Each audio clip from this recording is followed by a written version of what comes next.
Добар ден и убав ден, почитувани наши гледачи на Канал 5 телевизија и нашата емисија Гответе со Дракче.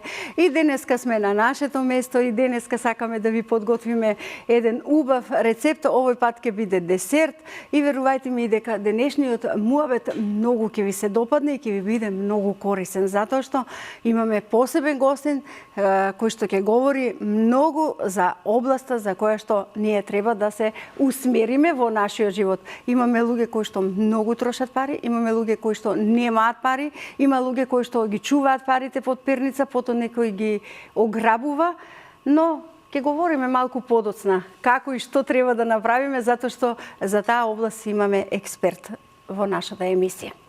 Ве поздравувам сите вас, драги наши пријатели, широм светот на сите меридијани. Се разбира, сакајте не, гледајте не, ние од тука ќе ви возвраќаме со многу позитивна енергија, многу интересни содржини, како што го правиме тоа и секој ден. И се надевам дека вам сигурно ќе ви се допадне. Поздрав и до нашата публика во Македонија, нашите редовни гледачи, постојани гледачи и оние кои што можеби и за прв пат не следат токму денеска. Поздрав до пријателите на емисијата. Тоа се нашите пријатели од ПКБСко. Поздрав до ПКБСко и да им заблагодариме за преубавите сувомеснати производи со посебен вкус, доколку вие во моментот можеби и ручате или јадете дел од производите на ПКБСко, да ви посакаме пријатен апетит, а на нив се разбира успешна и берикетна работа. Ете, драги мои, се надевам дека се е како што треба и знам дека и денеска со нетрпение ќе очекувате што ќе биде нашата тема, инаку да ви кажам дека ќе направиме убави, вкусни, диетални палачинки или здрави, како што сакаат младите да ги кажат, и морам да ви кажам дека во нашата емисија си повикав гостин кој е експерт за финансиите, советник за финансии, брокери, како пензионерите да заштедат, каде треба да ги вложат своите пари. Сето тоа во текот на нашето другарување си го повикувам нашиот драг пријател на телевизијата Горан Повели. Добре ми дојде. Вака, повисочко си, вака да ви те гушнам добро. Повели од оваа страна. И јас добро расположена, едва и чекав да дојдеш за и мене да ме советуваш.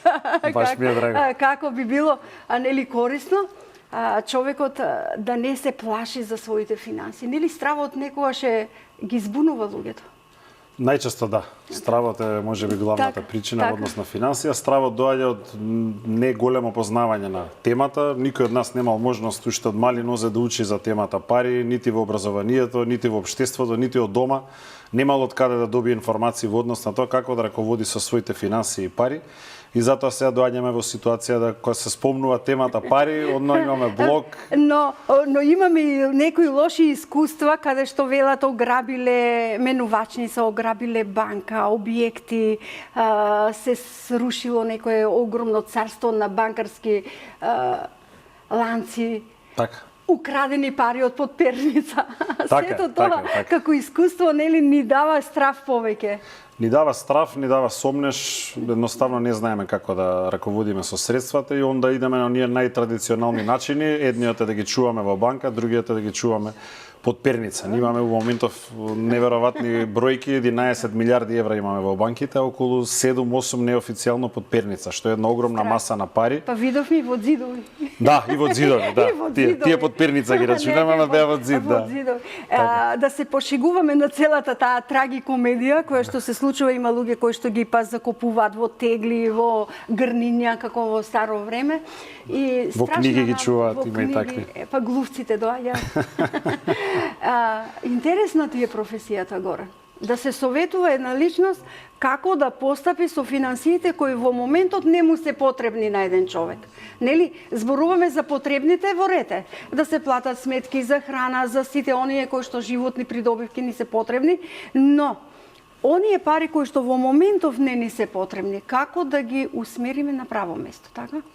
Тоа е главното што ги советувам луѓето, како тој одвишок, да речеме, на средства, каде да се инвестира, каде да се штеди, како да се започне една навика во однос на своите финансии. Тие што малку повеќе имаат свест, најчесто пристапуваат и со тие разговараме за решение. Иначе, најчесто одвишок, како викаат Тоа луѓето, нема некако затоа што нема. човеч колку е ненаситно, колку и да има финансите, најде секогаш начин како да ги потроши. Велат одвишок имаат оние чии родители или предци оставиле нешто, па затоа и помладата генерација може да добие некој, да кажеме, одвишок во однос на средства. Сега е, како велат кумановци, скупе живот. Така е, така е. Ајде да си се заблажиме прво Ајде. со благичко, па ќе правиме муавет за она Ајде, твоите совети важи, кои нема што проблем. се одлучи да направиш палачинки. Да. Кои што се, така вие викате помладите, здрави палачинки. На англиски healthy или здрави, така ги палачинки. викаме. Добро. Ова е специјалитет кој што го правам често дома, здрави палачинки. Од сабајле, можам да кажам, идеален појадок, ги има сите нутритивни вредности, така да... Одлично, да работи телото и да се движи и умот да работи. И да има енергија така во првите часови. Ајде да започнеме. Ајде. Рече во блендер ќе ја подготвуваш смесата. Во блендер, да, затоа што значи една полесно. ваква полна чаша треба да се наполни со овес. Добро. Тој ќе Потребна го ли ти е ставиме. лажичка? Не, не. Добро. Да не ти прскаат затоа, мислам. Добро, Ајде, ајде можеме лажичка се ќе на ти додам. лажичка, да. Малце ни е широк Полесно, садот. Така. Фала. Не е ништо страшно. Ете така. Те заморуваат ли клиентите? Не. Има не, ли мене ме некој да задоволство. дојде па да праша, па да навиду му се допаѓа, а потоа да се откаже? Имате такви клиенти колку сакате. Се плашат да не изгубат. Се плашат да не изгубат, може да се консултираат потоа со луѓе кои што немаат познавање многу во финансиите, а може би им се блиски, па знаат често и тие да ги премислат. Може би сметаат дека некоја друга опција им е подобра, така да нормално е некојаш клиентите да донесат и различна македонската работа, понуда. бидете си мирни да не ви излажат, нели? Да, да, македонска повторно доаѓаме работа. до стравот. Ете Така така. да често знае советот од блиските да биде во Реков јас тој во таа страв кој насока. што е навистина го блокира мозокот и размислувањата што понатаму. Така е. Добро. Ќе лупиме една банана и таа ќе ставиме во блендерот. Горан, се случува ли да дојдат да ти кажат, ајде ти си младо, паметно момче, како би требало, дали треба да вложам да купам стан, имоти кои што се вака видливи, нели? Повозрастните луѓе сакаат имоти кои што се видливи. Да купат зграда, да купат објект, да купат ниви, да купат стада, машини. Тоа е многу чест начин на инвестирање кај нас. Ајде зборевме малце за штедење на средствата. Кога се работи за инвестирање, многу често македонците сметаат дека најсигурно е да ми ги стават средствата во недвижен имот. Така, гледајќи ги пред себе, нели? Гледајќи ги пред себе, луѓето сакаат нешто опипливо да имаат. Немаме преголемо познавање, на пример, ќе кажам, за инвестициски фондови, за акции, каде што исто така на долг рок може да се вложат средствата. Затоа те поканив да ни кажеш што значат тие инвестициони фондови, што значат тие на долгорочно. Инвестициски фонд е замислете како да ги вложувате средствата во најголемите компании, на пример, наеднаш да може да купите мало делче од 100-150 најголеми светски компании. Таму ви се здружени средствата со останати инвеститори и вие фактички добивате принос или добивка во зависност како ќе работат тие 100-150 најголеми компании. Се чувствуваш како акционер во една голема компанија, така? Буквално се чувствуваш, добиваш редовни извештаи, гледаш каде во која компанија колку средства ти се вложени, си го пратиш тоа на дневно ниво, можеш да гледаш дали пораснало, дали паднало во однос на вредноста. Како порано на берзите што се буквално така. Време луѓе на монитори да ги следат берзите, добро? Така. Буквално на тој начин се следи, се прати и човек има цело време увид во својата состојба. Така. Историски покажуваат на долг рок дека многу често носат повеќе принос и од каматите и од недвижниот имот. Така да тоа е докажано низ бројки, низ минатото, така да е еден многу интересен начин на кој што може да се направи. Затоа те поканив да ни објасниш малку повеќе за да знаеме. Капачето повели, но добро, да кликне за да не ни летне смесата. Така е. Која што ја имаме. Ова се врти.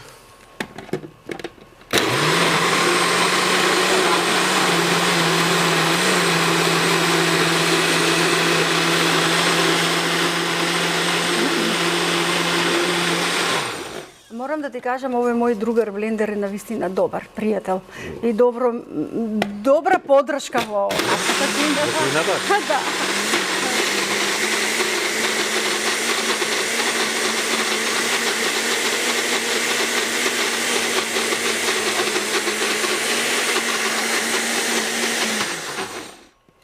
Уште еднаш, може така? Да, може Имаше уште еднаш еден хубаво помал да кој се што не толку хомогена да гучава биде. ствараше, но овој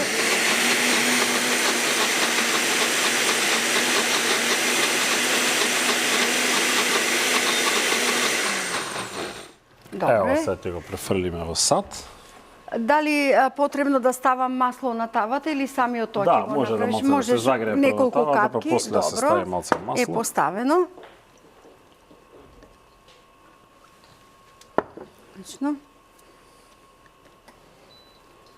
Како велиме, брзо да ни бидат.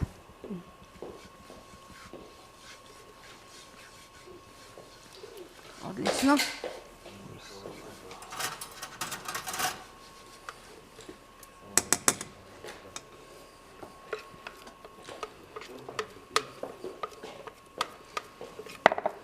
Еве не тука. Додека Горан си ја спремува неговата смеса во сад, јас да си го подредам масичето.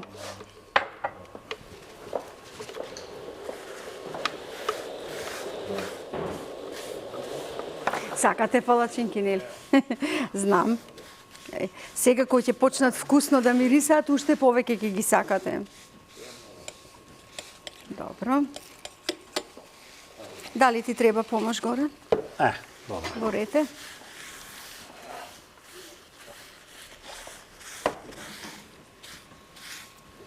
Обично некој пати од самиот сад можеш да се измиеш.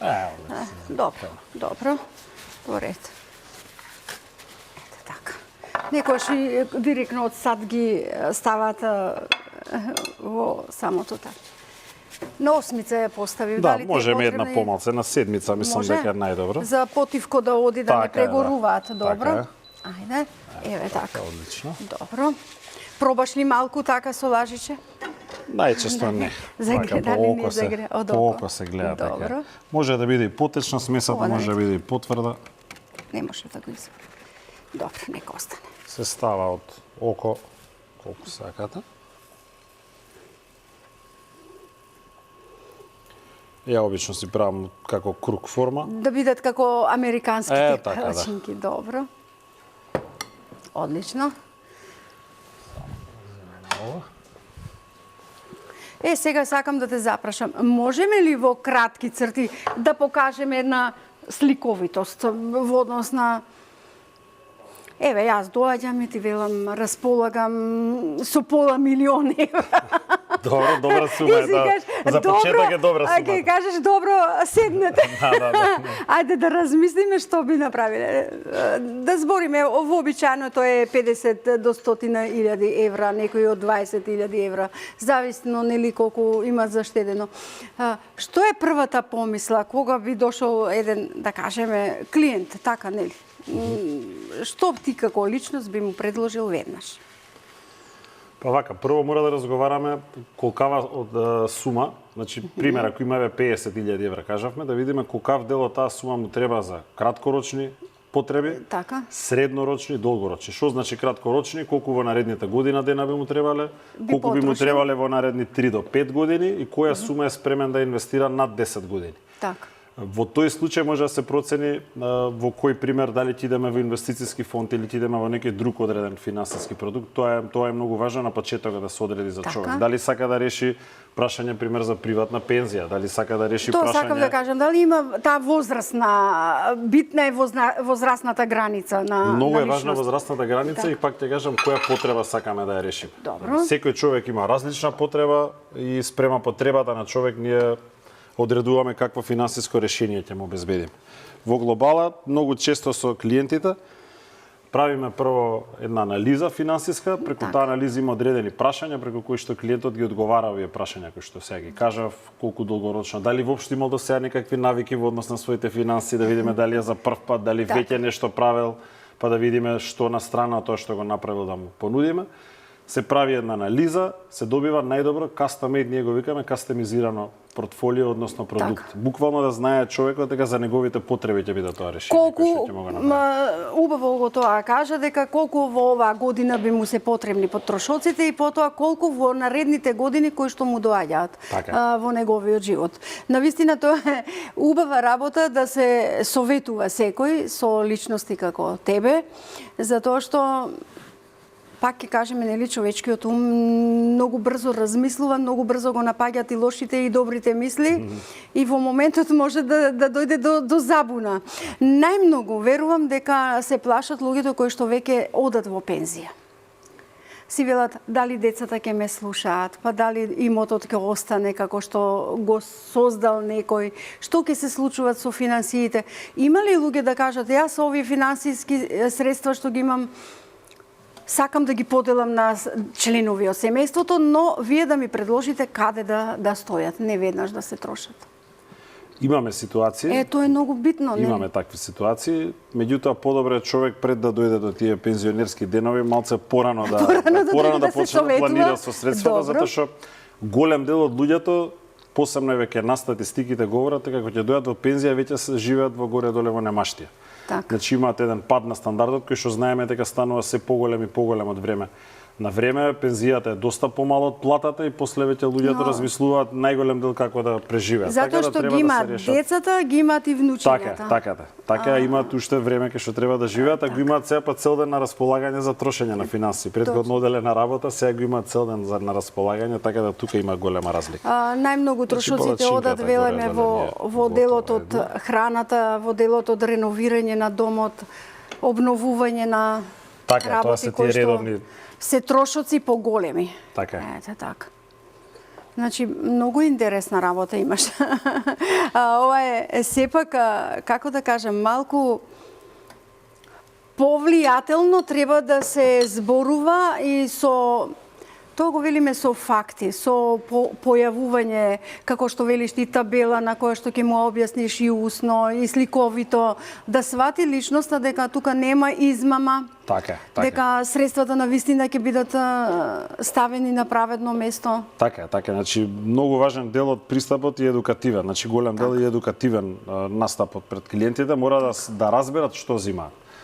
Многу е важно затоа што ние работиме продукти кои што се со надзорни тела во Македонија, се лиценцирани, еве преска спомнавме нешто типот на нешто пропаднало претходно или имало. Доста се случи во минатото да има и некои одредени пирамидални шеми во кои што луѓето премногу пари луѓето изгубија. И тоа е нешто клучно кое што го кажувам, прво да мора да се провери дали збориме за бизнис кој што е во Македонија оформен, кој што има надзорно тело, регистрирана компанија, кој одговара, кој може утре да ви ги врати средствата. Значи тоа се некои прашања кои што треба да ги поставите пред да земете било каков производ или да се советувате со одреден финансиски експерт. Има ли некој како мене да дојде да рече па Горане, јас сакам сите да ги потрошам. Кажи правилно. Многу се такви. Каде ќе бидат сите потрошени? Ги има ли многумина така? Да се пошегуваме малку, не да биде. Ајде да ги чуваме под перница. Ајде да купиме стан, но кога ќе одиме станот бил веќе продаден на уште двајца. И тоа се случуваше во минатото. Ете, затоа реков стравови, многу прашалници во однос на имаш тешка задача. Тешка е задачата. Многу тешка задача. Тешка е задачата. Свесноста во Македонија по сите анализи и на Народна банка кој што ги има направена како една од главните тела финансиски во Македонија укажува дека свеста кај нас е ниска, така да многу треба да се работи на подигнување на таа свест, па подоцна да видиме одредени бројки кои што морам да кажам од година во година се зголемуваат. Значи луѓето се повеќе се проработува свеста. Смелоста. Сега со социјалните мрежи имаме константно достапни информации, така да луѓето се повеќе го покренуваат интересот за ваков тип на инвестирање, па гледам дека веќе има и луѓе кои што сакаат и сами да инвестираат, што секако е позитивен знак на страна од она кој што беше порано само се чуваат под перница. Лично што би го кажал, доста интересно како факт е, ние некако сме програмирани да размислуваме или ќе трошиме, тоа што кажавте, све мора да се потроши, или мора да се штеди. Значи не сваќаме, тешко луѓето го разбираат моментот дека може двете да идат напоредно. И да инвестирам, и да штедам, и да трошам. Јас имам една лоша навика каде што јас веднаш кога ќе дојдат финансиите во моите раце, сакам на сите мои блиски да ги подарам. Најпосле се ставам јас себе си и кога ќе дојдеме треба моите колку останале да ги усмериме во однос на Така е, добро. Таа е една филозофија исто која што ја кажувам на луѓето. Так. И тука вообичаено почнуваат да разбираат како може да се трнат средства. Прво би требало да се ставите вие на прво место. Значи, кога доаѓаат финансиите, прво сме ние. Тоа значи средства што ќе ги инвестирам, заштедам за себе, за иднина, за нешто што сум го зацртал. После тоа ги плаќаме сите сметки и обврски што ги имаме и после тоа што останува со тоа што уживаме. Тоа е една долга приказна која треба да ја учам. Ако направите таков распоред во однос на финансиите, сум сигурен дека долгорочно било кој би имал долгорочна финансиска стабилност.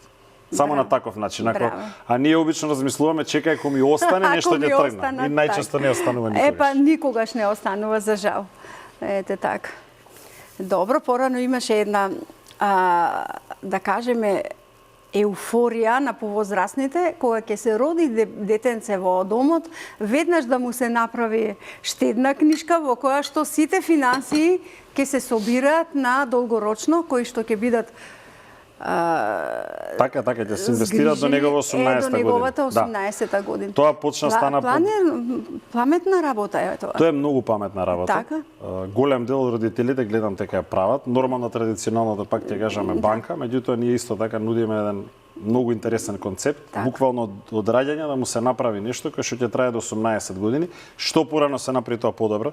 Некој го прават кога ќе биде детето 3 години, 4, 5, 6, 7, меѓутоа од раѓање ако се направи, што подолг е периодот на инвестирање, многу подобри се резултатите нормално. Има повеќе на салдото. Така, повеќе на салдото и добивката од година во година се повеќе. Перничето поголемо изгледа. Така. Убаво, Горан, убаво што те поканив да не научиш за овие работи. Сакав да прашам за мислам дека не се исклучи. Не, добро. Не, добро. Сакам да те прашам за она што е болна точка, исто така на многумина. Се случува да својот работен век не е доволен за земање на една пензија. Како што велиме државна пензија, нели, во моментот. Што се случува со тие луѓе? Имаат финансии, имаат на залиха за да бидат згрижени утре, добри пензионери, си имаат и пензиски фонд, столбови, нели, кои што ги препорачувате, на кој начин би било тоа добро? Да, имаме прв столб, тој е задолжителен, заедно сега со вториот, најголем дел одат во првиот столб, дел од парите во втори и тие што сега тоа го збориме како тема, имаат поголема свест, има и трет доброволен столб. За тој сакав да прашам. Најмногу за доброволниот. Да, доброволниот столб е фактички кога човек одлучува сам од своите средства да си трга плюс финансии. Како дел, Така е, како дел од пензија кој што би ги добил најрано за жени на 52 години, за мажи на 54, меѓутоа целта е нормално да се почека до на класично пензионирање кој ќе биде 62, 64 или доста луѓе си продолжуваат доке 65-та, 66-та година, па тогаш да ги користат средствата. Така да, за да може да се зголеми пензијата, која што дефинитивно најчесто е мала и е шок за луѓето кои ќе дојдат, затоа што јас кажувам 20-30 години вие сте функционирале на еден начин, идете во пензија, имате минус 20-30-40% примање, тоа е многу голем шок. И времињата се поинакви, трошоците се поинакви, како што кажа. Трошоците се зголемени, здравствената состојба е влошена. Единствено решение е човек да трга на ваков начин средства, дали е трет столб или некој од другите начини, има повеќе начини за инвестирање на таа фаза, за да ја дочека спремен. Еве, бидејќи нашите гледачи ова го следат, и повозрастните, и помладите, каде можат тебе да те најдат за да се консултираат? На кој начин би дошле до личности како тебе и лично ти? Така. За да се исконсултираат што со своите средства. Така. Сега најпопуларен начин во последно време се социјалните мрежи. Така да јас сум доста активен и на Instagram, и на Facebook, и на LinkedIn, така да Ѓорѓе Finance се вика мојата страна. Така ти и презимето, Ѓорѓев. Така, по презимето решив да ја направам и страната. Ѓорѓе Finance, поврзано со финансии. Таму обично ми се обраќаат за било каков тип на совет во делот на финансии и нудам една друга информација, тоа е како да се заработат плюс средства, затоа што често знае да ми кажат луѓето, ама немам доволно пари. Средства, и тоа е нормално. Меѓутоа, Доколку немаме доволно пари, тогаш логично да најдеме начин како да заработуваме повеќе. Така да и тоа го разговарам со луѓето. Дополнителен приход, како што го велиме. Има ли можности да и посетиш некоја личност во неговиот дом? Да. Затоа што има личности кои што не се во можност здравствено или не се мокни да дојдат, а сакаат да биде сето тоа. Ете, гледачите не гледаат и си вели јас не сум во можност, децата ми се во тугина, нема кој да ме донесе, треба да отидам да барам од комшии превоз, па ќе се распрашуваат зошто бев, како бев. Но најдобро е да те побараат телефонски, да дојдеш во нивниот дом, да го сето тоа објасниш. Апсолутно. Најдоброто со нашата работа е што ние сме флексибилни, се прилагодуваме спрема клиентот, каде него му одговара, таму најчесто го посетуваме. Така да во однос на локација буквално се прилагодуваме спрема можноста и потребата на клиентот. Како велам, вашата канцеларија е вашата торба со многу документација. Така е. Добро, ова е веќе пред крај. Колку убаво ни оди муаветот. Леле, сега колеги, кога ќе заштедам јас сега средства во доброволниот фонд ќе одам кај Горан. Да видам. Мора да ме посоветува како да почнам и да штедам. Апсолутно, со задоволство. Имам време. Имам време. Добро, одлично ни оди и палачинките убаво изгледаат. Педантно, средено, браво за тебе. Ајде сега малку да те пренесам надвор од работата. Уживаш ли да готвиш? Уживам да готвам, предизвик ми е само времето. Така? Вообичаено станувам доста рано наутро, одам прво да вежбам и доручекот ми е тоа што уживам да го правам. Најчесто се овие палачинки или некогаш е омлет. Така. Потоа искачам по работа и знам да се вратам 8-9 вечер, така да немам многу простор за готвење за ручек за вечера, меѓутоа доручекот ми е еден од омилените обраци. Сакаш друштво со трпеза пред тебе, вака да си правите мераци на душа? Сабота, недела, во викенд некогаш, да. Ајте, браво, одлично, тоа ме радува. Да, дефинитивно. Епа, колеги, јас ќе го побарам сега рецептот на денот, затоа што потоа ќе го прашаме Горан уште неколку прашања, но да видиме што се нам ни е потребно за денешниот рецепт и ќе ги филуваме. Палачинки, 2 јајца, 1 до 2 чаши ситен овес, 1 банана, 2 до 3 лажици мед, малку цимет, малку масло и за филување путер од кикиритки, банани и мед. Филувањето може да биде и по желба, нели? Кој како што си сака, така да си ги направи, но ова многу убава смеса, која што ти ја подготви и убавината е што додаде цимет внатре. Во самата смеса. За да го добие тој шмек на цимет малце. Тој е оној посебен што го обожуваме сите. Така е. Горе, убаво ти одат овие палачинките. Да, сега ќе видиме на вкус. На вкус. Ајде, повели од оваа страна, бидејќи ќе ги филуваш. Така е. Сега можеме да исецкаме една банана.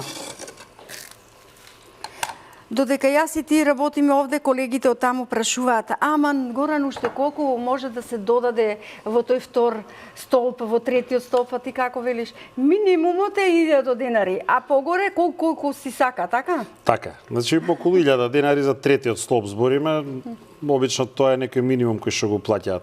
Во едно македонско општество толку се и некако реалните кои остануваат. Тука е негде почетокот. Иначе максимум нема. Стварно имаме на различен тип. Добро дека третиот столб што немате обврска секој месец да ставате. Но имаме луѓе кои живеат и работат во тугина, а штедат овде или се вклучуваат во инвестирање во Македонија. И тоа е многу интересно. Голем дел од луѓето што живеат во странство инвестираат во нашата држава, посебно еден интересен податок е што се уште во нашата држава за најголем дел од продуктите немаме ни даноци или тие даноци се многу мали и траат само до 2 години. Така да и тоа е една многу голема поволност за луѓето што живеат во странство. Затоа и многу македонци инвестираат, ќе повторам, во Македонија. Добиваат светски продукт, повторно ќе купат странски компании слично, меѓутоа инвестираат во нашата земја. Убаво го кажа ова за да ги подсетиме на сите оние кои што рекоа еве работеле долго време во тугина, па сега ги плаќаат тие даноци кои што се заостанати 10 години наназад, или дали ги компанијата плаќала или не. Значи овде имаме како би кажал Горан, чисти пари.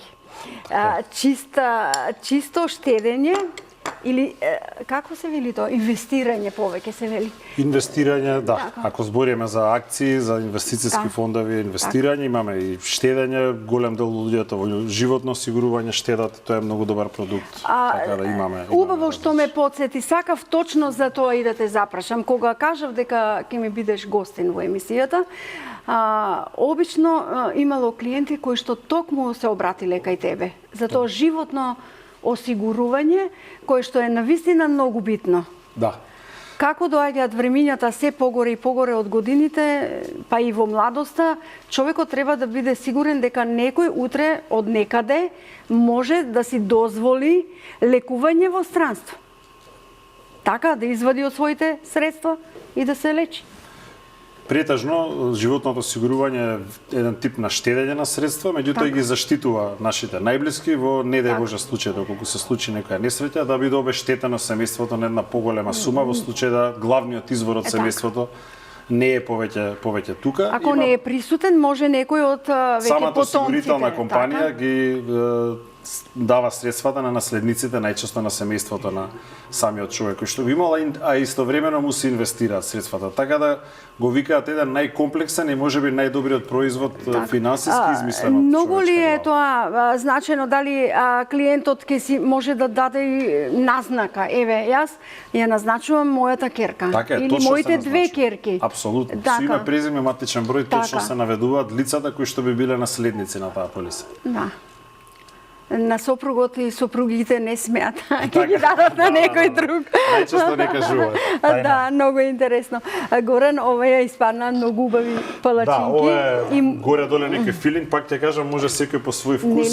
Некој не става здрав филинг, си става класичен еврокрем или како што си сакаме, нели, со джемови, со джем се сладко. става исто, со сладко. Ете така, со разни преливи овошни. Различни преливи, овоше може да биде различно. Ја прошлиот пат гледав со киви, со јагоди, така да буквално може со различен тип. Навистина беше, ова е навистина убаво, сега сите ќе пробаме по завршување на емисијата. Беше прекрасен гостин, морам да кажам. Се обидовме барем 80% да доловиме од она што сакавме да го кажеме, но целосната е, нели, кога лицето ќе се сретне наспроти тебе, кога лично ќе му се образложи што клиентот сака и што може да добие за возврат. Апсолутно. Пак ќе кажам, секој човек има своји потреби, своји цели, своји можности, што е многу важно и затоа за секој мора посебен пристап да се направи, не можеме глобално да донесеме решение за сите заедно. И тоа е и зависно од финансиите кои што ги има. Многу ти благодарам, Пека Беско. Благодарам на вас за поканата. Доделуваат подарок на нашите гости кои што се еве во нашата емисија. Имавме интересен муавет, а многу вкусен рецепт. Се надевам дека ќе го пробате. Ќе те бараме пак да ни кажеш нешто плюс ако има новитети. Тука сме пред самиот крај, драги мои пријатели на ова наша емисија. Со Горан ви представивме нешто интересно кое што ќе допре до вас. Верувам дека многумина од вас и по завршување на емисијата ќе запрашаат. Преостанува да ве поздравам, да ви кажам спите си мирно, а ручете убави палачинки, ве сакам.